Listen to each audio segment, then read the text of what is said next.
జై జగన్మాత బగళాముఖి. ఓం క్రీం బగళాముఖి వరదే సర్వసౌభాగ్యప్రదాయిని సమస్త భక్తానాం సర్వ అభీష్టం సాధయ సాధయ క్రీం ఓం స్వాహా. కొన్ని రోజుల క్రితం ఒక తండ్రి, అమ్మాయి ఇక్కడికి వచ్చారు.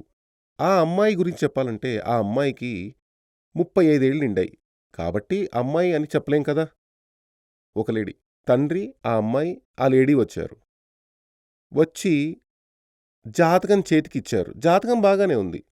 హస్బెండ్, వైఫ్ ఇద్దరి జాతకాలు బాగానే ఉన్నాయి. నేను అన్నాను, జాతకం ప్రకారం సమస్యేమీ లేదు. అంతా బాగానే ఉంది. మరైతే ఎందుకొచ్చారు? జాతకంలో అంతా బాగానే ఉంది కదా! అన్నాను. అప్పుడు ఆవిడ ఏం చెప్పారంటే, స్వామీ పెళ్లి జరిగి 14 ఏళ్లు పూర్తయ్యాయి. ఒక్కరోజు కూడా మేము సంతోషంగా లేము. ఇప్పుడు ఒక్క 5, 6 ఏళ్లు దాటిపోయాయి. ఇంటాయన ఇంట్లోనే ఉన్నాడు. మేము ఒకే ఇంట్లో ఉన్నాం. కానీ నాతో మాట్లాడడం లేదు. ముఖం కూడా చూడనే చూడడు. మాట్లాడడమే లేదు. తీసుకెళ్లి భోజనం పెడితే కావాల్సింది పెట్టుకుని తినేస్తారు. కానీ నా ముఖం చూడరు. ఫేస్ చూడరు. పిల్లల దగ్గర 2, 3 పిల్లలున్నారు. కొంచెం పెద్దగా ఇష్టంగా ఉండడం లేదు. ఒక విధంగా ఏదో యాక్ట్ చేస్తున్నట్టుగా ఉందని చెప్పింది. ఆయనేదో గవర్నమెంట్ జాబ్ చేస్తారట. ఈవిడ టీచర్‌గా ఉన్నారు. ఇలా జరుగుతోంది. అప్పుడు నేనన్నాను, ఇది పెళ్ళికి ముందే అన్నీ చూసి నిశ్చయించినదే అని మీరే అంటున్నారు. పెళ్ళై 14 ఏళ్లయిందని మీరే చెప్తున్నారు. అది మీరే అన్నారు కదా! కొత్తగా పెళ్ళైన వారైతే విడిపోవాల్సిందని చెప్పేవాడిని. కానీ ఇప్పుడు ఇంతకాలం అయింది. 3 పిల్లలున్నారు. కాబట్టి విడిపోవడంలో అర్థం లేదు. కానీ ఈ జాతకం ప్రకారం సమస్య ఏమిటంటే మీ దగ్గరే ఉంది. సమస్య మీ దగ్గరే ఉందనన్నాను. అలా చెప్పాను. నా దగ్గర ఏ సమస్య ఉంది స్వామీ? నేను బాగానే ఉంటాను. ఉద్యోగం చేస్తున్నాను, సంపాదిస్తున్నాను, డబ్బు ఇంట్లో తెచ్చిస్తున్నాను, గొడవ చేయను లాంటి చాలా విషయాలు ఆమె చెప్పారు. నేనేమన్నానంటే, ఈయన జాతకం ప్రకారం ఈయన అత్యంత సాత్వికుడైన మనిషిగా ఉన్నారు. నిజమే కదా!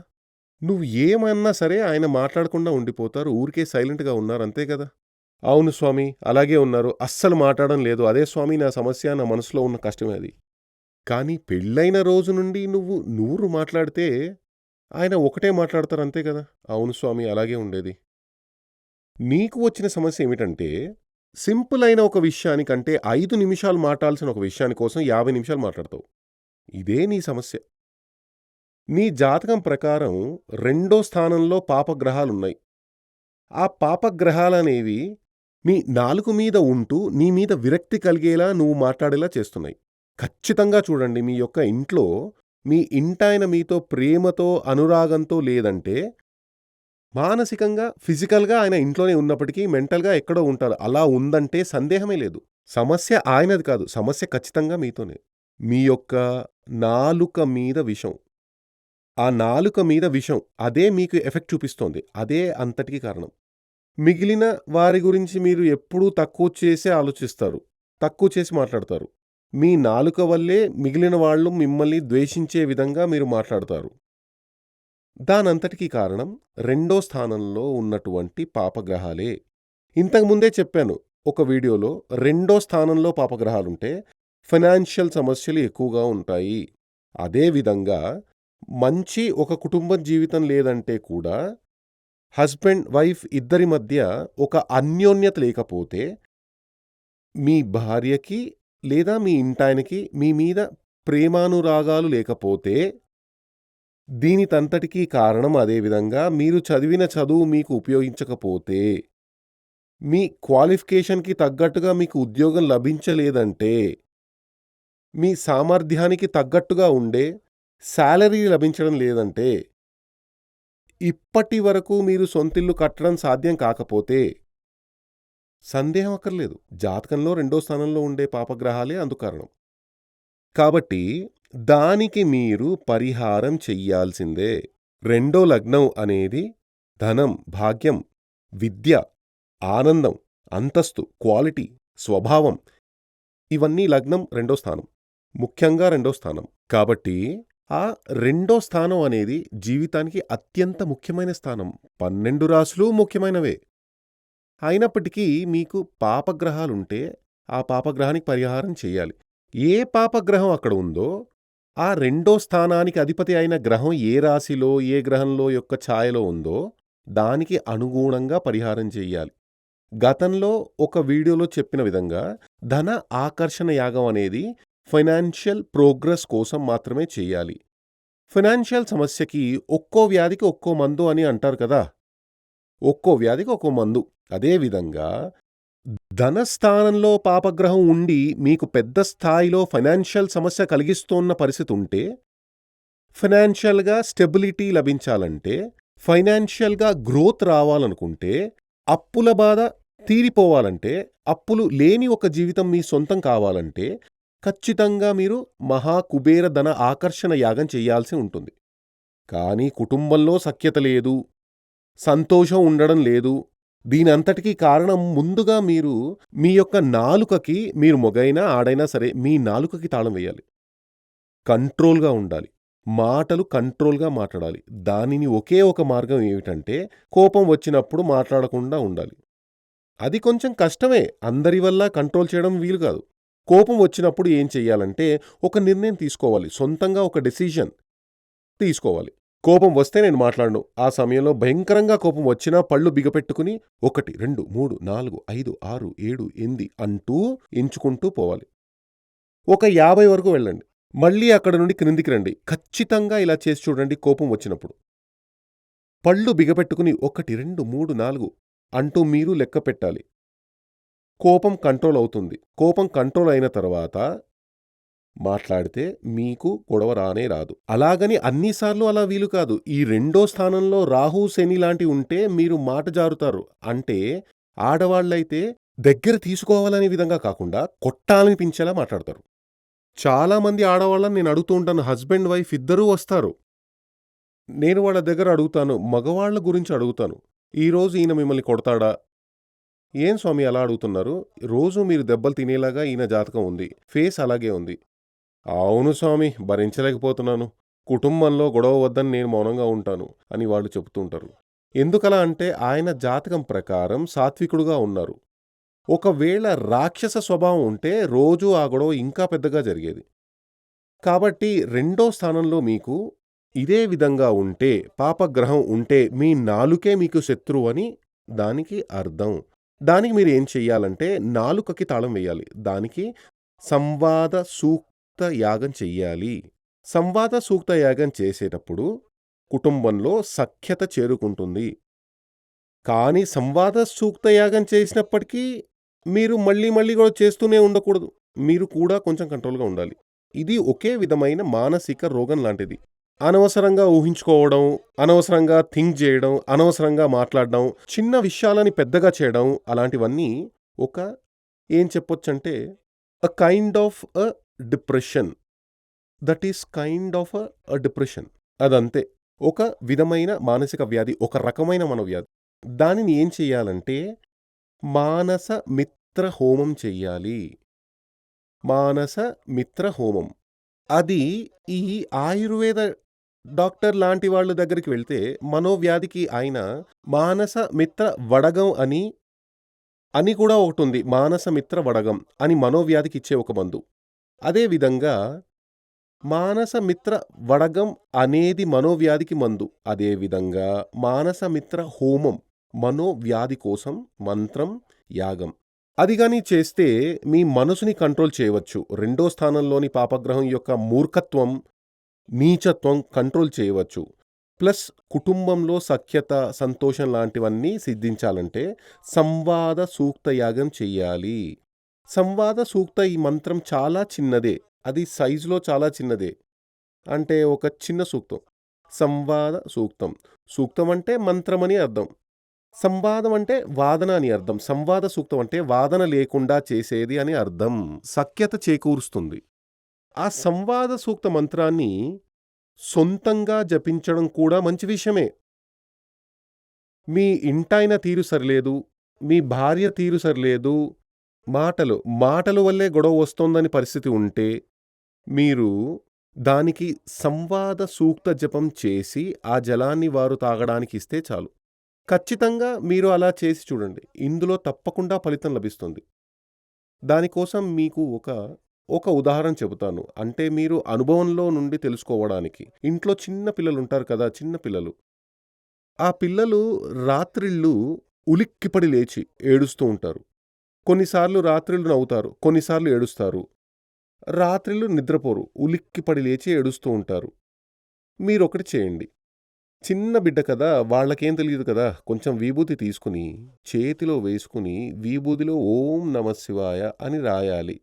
చేతిలో ఇలా వేసుకొని, ఓం నమఃశివాయ అని ఆ విభూదిలో రాసి, దానిని తీసి, ఓం నమఃశివాయ అని ఆ బిడ్డ నెత్తి మీద రాసినట్టుగా చేయండి. చాలా చిన్న పిల్లలైతే రాయడం కష్టమే.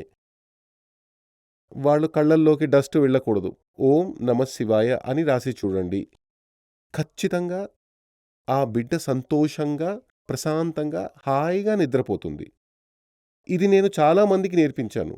వాళ్ళు నాతో చెప్పిన అనుభవాలే నేను మీతో చెబుతున్నాను.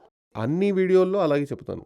అంటే ఆ మంత్రానికి ఇదే పెద్దవారిగా ఉంటే వాళ్ళ మనసులో ఏదో జరుగుతోందని చెప్పవచ్చు. కానీ ఇది చిన్న బిడ్డ కదా! వాళ్ళకి ఏం తెలీదు కదా! కాబట్టి ఈ మంత్రాలుగా చెప్పబడిన వాటిలో ఏ మేరకు నిజం ఉందో మీకు తెలుస్తుంది. అదే విధంగా ఇంకా కొంచెం మీ ఇంటాయన మొండితనంతో ఉన్నాడంటే, మీ వైఫ్ మొండిగా ప్రవర్తిస్తోందంటే, చెప్పిన మాట వినడం లేదు. రోజూ గొడవలు, కొట్టుకోవడం ఉంటుంది. అలా ఉంటే వాళ్ళని మీరు వశ్యం చేసుకోవచ్చు. పతివశ్యం అంటే ఇంటాయన్ని వశ్యం చేసేది. కలత్రవశ్యం అంటే ఇంటావిడ్ని వశ్యం చేసేది. అందులో తప్పేం లేదు. ఇప్పుడు మనం ఒక ఉదాహరణ చెప్తా. ఒక ఆవుని పెంచుతాం.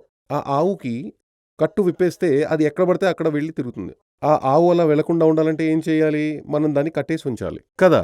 ఆ ఆవు సేఫ్టీ కోసం మనం అలా చేస్తున్నాం. అదే విధంగా మీ యొక్క ఇంటావిడ్ని, లేదా మీ ఇంటాయన్ని, లేదా మీ పిల్లల్ని మీరు వశ్యం చేయడంలో తప్పేం లేదు. అది పాపమే కాదు. అది అపచారం కాదు. మంచి కోసం చేసే విషయం మాత్రమే. మన జాతకంలో ఎప్పుడైతే సంతోషకరమైన కుటుంబం జీవితం లేకపోతే, మీరు పెళ్ళికి ముందే ఎన్నో కోరికలు ఉంటాయి కదా! నా కుటుంబ జీవితం ఇలా ఉండాలి, నా దాంపత్య జీవితం ఇలా ఉండాలి. ఆ విధంగా అనేక కోరికలుంటాయి. కానీ, ఆ విధమైన కోరికలు నిజమయ్యే కుటుంబ జీవితం లభించిన వాళ్ళు 10% మాత్రమే ఉంటారు. 10% ఉంటారనేది సందేహమే. చాలా మందికి ఆశించినది దక్కలేదు. దక్కిన దాంతోనే సంతృప్తి పడదామనే పరిస్థితి ఉంది. కాబట్టి దొరికిన దానిని మనం ఆశపడిన విధంగా మార్చుకోవాలి. మరో దారి లేదు. ఆశించినది దొరకలేదు. దొరికినా దానిని మనం ఆశించిన విధంగా మార్చుకోవాలి. దానికోసం మార్గాలే ఇదివరకు చెప్పినట్లుగా సంవాద సూక్త యాగం, కలత్రవశ్యం, పతివశ్యం ఇలాంటివి చెప్పిన యాగాలు, పూజలు ఉన్నాయి. కానీ ఇవన్నీ ఉన్నప్పటికీ ముందుగా మీరు మీ సమస్య ఏమిటో ముందుగా గుర్తించాలి. మన శరీరంలో దుర్వాసన ఉన్నప్పుడు, మరొకరికి సమీపంగా వెళ్ళినప్పుడు, ఆ వ్యక్తి ఇలా ముఖం పెట్టి దూరంగా వెళ్తే వాళ్ళని తప్పు పెట్టాల్సిన అవసరం లేదు. దుర్వాసన వస్తోంది మన శరీరం నుండి. కాబట్టి ఏం చేయాలి? ముందుగా మనం స్నానం చేసి శరీరాన్ని శుభ్రం ఉంచుకోవాలి. అదే విధంగా మీ ఇంటాయన మీతో ప్రేమగా, మృదువుగా మాట్లాడడం లేదు, ప్రవర్తించడం లేదు, ఉండడం లేదు అంటే దానికి కారణం మీ నాలుకే. మీ రెండో స్థానంలో ఉన్న పాపగ్రహం వల్లే అలా జరుగుతోంది. దానికి తగ్గట్టుగా మీరు మీ జీవితాన్ని కొంచెం చేంజ్ చేసుకోవాలి. నాలుకని కంట్రోల్ చెయ్యాలి. మాటలను కంట్రోల్ చెయ్యాలి. ప్లస్ జాతక ప్రకారం ఏ గ్రహం వల్ల మనకి ఏ దోషం ఎదురవుతుందో దాని గురించి తెలుసుకొని దానికి అవసరమైన పరిహారం చేసుకోవాలి. అప్పుడే ఆ ప్రాబ్లమ్ తొలగిపోతుంది. అంటే మీకు ఒక వ్యాధి వస్తే ఏం చేస్తారు? ఒక హాస్పిటల్‌కి వెళ్ళి దానికి తగ్గ ఒక డాక్టర్ వద్దకు వెళ్ళి మీ వ్యాధికి అవసరమైన చికిత్స చేయించుకుంటారు కదా! డాక్టర్ ఇచ్చే మందు మాకు తీసుకొని వేసుకుంటారు కదా!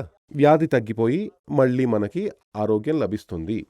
ఆ విధంగానే జ్యోతిష్య శాస్త్ర ప్రకారం, వేద శాస్త్ర ప్రకారం, తాంత్రిక శాస్త్ర ప్రకారం, ఆగమ శాస్త్ర ప్రకారం అన్ని గ్రహ దోషాలకు, పూర్వజన్మ పాప దోషాలకు, అపచార దోషాలకు, శత్రు దోషాలకు అన్నింటికీ పరిహారాలు చెప్పబడి ఉన్నాయి.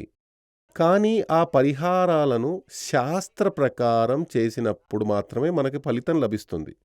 వాటిని శాస్త్ర ప్రకారం చదివి నిర్వహించే వ్యక్తులు చాలా అరుదుగా మాత్రమే ఉంటున్నారు. ఆ విధంగా అరుదుగా ఉండే ఆచార్యులు వాళ్ళ స్వవిషయాలు చూసుకుంటున్నారే తప్ప వాటి గురించి నలుగురు చెప్పడానికి ఎందుకు ఇష్టపడడం లేదు. ఒకవేళ చెబుదామని వాళ్ళు భావించినప్పటికీ వాళ్ళు దగ్గర వచ్చేవాళ్ళు అడిగేదేమిటంటే, ఈ ఆచార్యుడు అనేక ఏళ్ళు చదివిన విద్యని ఒకే నెలలో నేర్పిస్తారా అని అడిగేవాళ్ళే ఎక్కువ మందున్నారు. నిజానికి మన వేద శాస్త్రాలనేవి మనం అత్యంత సంతోషంగా జీవించడానికి అవసరమైన ఔషధాల్లాంటివి. హిందూ మతం యొక్క ఆత్మీయ గ్రంథాలుగా ఉన్న వేద శాస్త్రాల్లో చెప్పబడిన మంత్రాలు అన్నీ కూడా మనిషికి మేలు చెయ్యడం కోసం ఉన్నవి మాత్రమే. అవి కేవలం దేవప్రీతి కోసం మాత్రమే ఉన్నవి కావు. వాటిని మనం యూజ్ చేసుకోవాలి. వాటిని యూజ్ చేయకుండా ఉంటే మనకు స్వస్థత ఎలా లభిస్తుంది? అంటే ఇంటికి ముందు తులసి చెట్టు ఉంటుంది. మీకు ఎక్కువగా జ్వరం ఉంది, దగ్గు వస్తోంది, జలుబు ఉంది. ఆ తులసి చెట్టు చూస్తే మనకు నయమవుతుందా? లేదు. ఆ తులసి ఆకులు తీసుకుని కొంచెం తాటి బెల్లం వేసి, కొంచెం కాఫీ పొడి వేసి, కొంచెం అల్లం వేసి కాఫీలాగా చేసి తాగితే మనకి ఆ వ్యాధి తగ్గి సౌఖ్యత చేకూరుతుంది.